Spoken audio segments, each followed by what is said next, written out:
नमस्कार दोस्तों, मैं हूं कामनी। स्वागत करती हूं आपका अपने चैनल जनता का फैसला न्यूज में। और अभी हम आपको लेकर आए हैं भारत की राजधानी दिल्ली के राजघाट पर। राजघाट पे जैसे सभी को विदित है, आज जो है 30 जनवरी है और यहां पर हमारे साथ में जुड़ चुके हैं अंतर्राष्ट्रीय ख्याति प्राप्त सीता बिमरा जी, जिन्होंने महात्मा गांधी जी को अपना आदर्श मानकर अपना पूरा जीवन उनके आदर्शों एवं उनके विचारों पर समर्पित कर दिया है।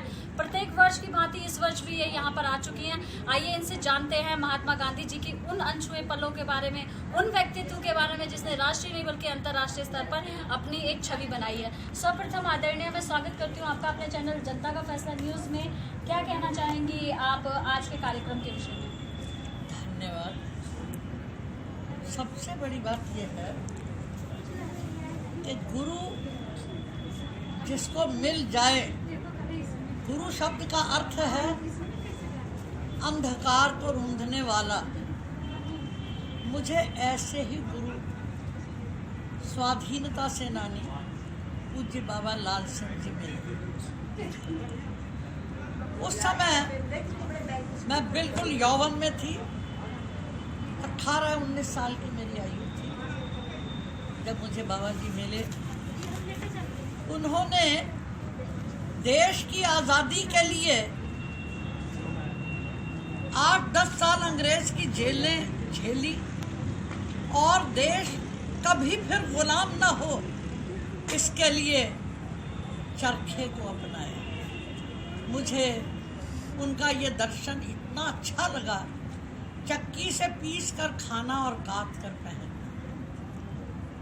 मैंने उसे अपने जीवन का आदर्श बना लिया और मेरे मन में एक इतनी अभिलाषा बनी रहती थी, इतनी अधीरता बनी रहती थी, कब सुबह हो और मैं तैयार होकर के जाऊं, बाबा जी से मिलूं और उनसे देश सेवा का को मुद्दा समझूं। मेरे जनक, मेरे पिताजी मैकेनिकल इंजीनियरिंग के हेड ऑफ द डिपार्टमेंट थे दिल्ली पॉलिटेक्निक में, और बापू जी के प्रति तो सबकी श्रद्धा थी ही, पूरे विश्व की उनकी भी थी। लेकिन वो नहीं चाहते थे कि मैं केवल खादी पहनूं और चरखा काटूं। वो नेहरू जी की भांति थे, दिल में गांधी, मस्तिष्क में पश्चिम। और मैंने चरखे को मनोवैज्ञानिक रूप से उसी प्रकार से जोर शोर से अपना लिया जैसे किसी बालक को जब हम मना करते हैं किसी काम से तो वो उस और भी अधिक तीव्रता से बढ़ता है। उन दिनों गैस होती नहीं थी, कोयलों की अंगीठी के ऊपर खाना बनता था। मैं ऊपर दाल चढ़ा करके और चरखा लेकर बैठ करके काट रही थी। मैं तब कमला नेहरू कॉलेज में पीएचडी कर चुकी थी, वहाँ लेक्चरर लग चुकी थी। 1.5 साल हो गया था मुझे वहाँ लेक्चरर लगे। उन्होंने सोचा कि गांधी जी के पथ पर चलने के कारण, और अब तो स्वावलंबी भी हो गई आर्थिक दृष्टि से, इसलिए ये शादी नहीं करती। तो मेरे घोर विरोधी हो गए। और जब मैं चरखा काट रही थी, उन्होंने एक छोटी सी स्लिप लिख करके दी मुझे, चरखे पे रख दी, आइदर लीव चरखा और लीव द हाउस। मैंने उसको पढ़ा और कहा, पिताजी ये सच है, यदि मैं चरखा नहीं छोड़ती तो क्या आप मुझे छोड़ देंगे? उन्होंने कहा, हाँ, हमारे परिवार का निर्णय है। मैंने कहा, ठीक। बिल्ली के भागों छींका छूटा। मैं तो बाबा जी के श्री चरणों में रहना ही चाहती थी। देश सेवा के नित्य प्रति नए नए मुद्दे बाबा जी से मिलते थे, चक्की पीसने को मिलती थी, चरखा काटने का आनंद मिलता था। मैंने कहा, ठीक, आप सब विचार कर लीजिए, उसके बाद एक कागज़ पर लिख दीजिए, आज से तुम्हारे साथ हमारा कोई संबंध नहीं है, और सब हस्ताक्षर कर दीजिए। मैं उसी समय चली गई। मेरी छोटी बहन जो बाद में शिवाजी कॉलेज में अंग्रेजी की लेक्चरर बनी, वो बहुत भोली थी। उसको कहा मेरे भाई ने कि तुम ये टाइप कर दो। 1 हफ्ते की बात, इस बार ये जो स्लिप दी थी इसके 1 हफ्ते की बात उसने वो लिख दिया, वो टाइप किया। और मैंने कहा, मुझे पकड़ाया, मैं कॉलेज से आई ही थी, तो मैंने कहा इस पर सब हस्ताक्षर कर दीजिए। मैं भोली थी, मैं समझी नहीं कि माता पिता और भाई बहन भी षड्यंत्र कर सकते हैं, कुटुंब ही षड्यंत्र कर सकता है। उन्होंने माता से, मेरी माँ से, बोली थी, उन्होंने देखा सब ऐसा कहते हैं यही सत्य होगा, कहा कि आप हस्ताक्षर कर दीजिए। मेरी माँ ने हस्ताक्षर कर दिए। आज से हमारा इसके साथ कोई संबंध नहीं। तो मैंने कहा अपनी छोटी बहन से, वो मुझे बेहद प्यार करती थी, मुझसे 11 साल छोटी थी।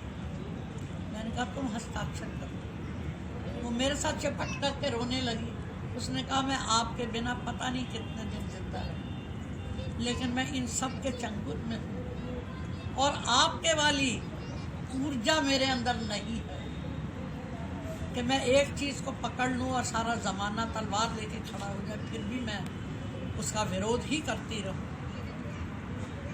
मैं तो कुछ कर नहीं सकती, लेकिन आपको छोड़ भी नहीं सकती। मैं हस्ताक्षर नहीं करूँ। तो भाई को सूझा क्या, उन्होंने सोचा हुआ होगा। उसने कहा माँ के हस्ताक्षरों में सबके हस्ताक्षर हैं, इसलिए सबके ही हस्ताक्षर होंगे। आज से आपका किसी से कोई संबंध नहीं। मैंने कहा ठीक है, चलिए, मुझे छोड़ा। मेरा भाई वो आर्किटेक्चर और बिजनेस मैनेजमेंट किए हुए था। मैंने एक साड़ी जो है कॉलेज से आकर के जो धुली थी वो मेरी ही रखी, एक सूट पहना हुआ था, एक साड़ी और रखी, सारा सामान वहीं छोड़ करके और रात को 11 बजे बाबा जी के पास पहुँच गए। उसके बाद मैंने बाबा जी से पूरे गांधीवाद को जीना सीखा। देश के पास पानी कम है, कम से कम में गुजारा करना। समय है तो मैं 2 मिनट ये बता दूँ, समय नहीं है तो मैं यही समाप्त करूँ। जी, कई विषम परिस्थितियों का आपको सामना करना पड़ा। देश की जनता, देश के युवा, सुप्रतिष्ठित समाजसेवी वर्ग आपको देख और सुन रहे हैं, उनसे क्या संदेश और क्या अपील करना चाहिए? मैं यही संदेश देना चाहती हूँ कि जैसे मुख्यमंत्री जी ने पानी मुफ्त, बिजली आधा और बसों में नारियों के लिए मुफ्त, ये जो मुफ्त है पतन का मूल है। इसलिए याद कीजिए उन देशवासियों को जो पानी की एक बूंद के लिए तरस रहे हैं। मैंने अपने बाबा जी से सीखा, लोहे की परात पास रख करके मैं नहाती हूँ और वो गर्म पानी उसमें गिरता है।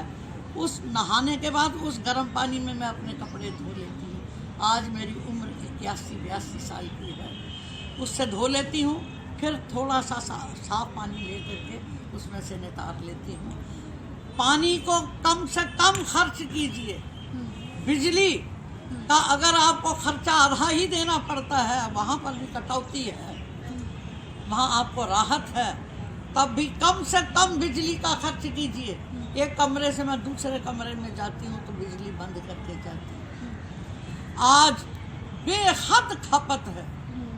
आज का युवा जो है वो बिल्कुल गरीबों से कट करके अलग हुआ है। उसको अपनी मौज मस्ती की रंगरेलियों की है, उसको नहीं मालूम कितने लोग जो हैं मूलभूत आवश्यकताओं के साधनों से भी वंचित हैं।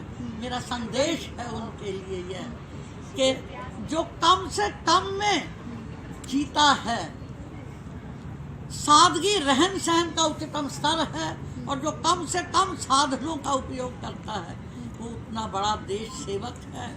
और बापू ने ये सब कर दिखाया है। इसलिए आज के इस मनहूस दिवस पर जब हमने विश्व के सबसे महानतम महापुरुष को खो दिया, मेरा एक ही संदेश है कि वे बापू को बहुत गहराई से पढ़ें, समझें और अपनाएं। जे आचरही ते नर न घनेरे।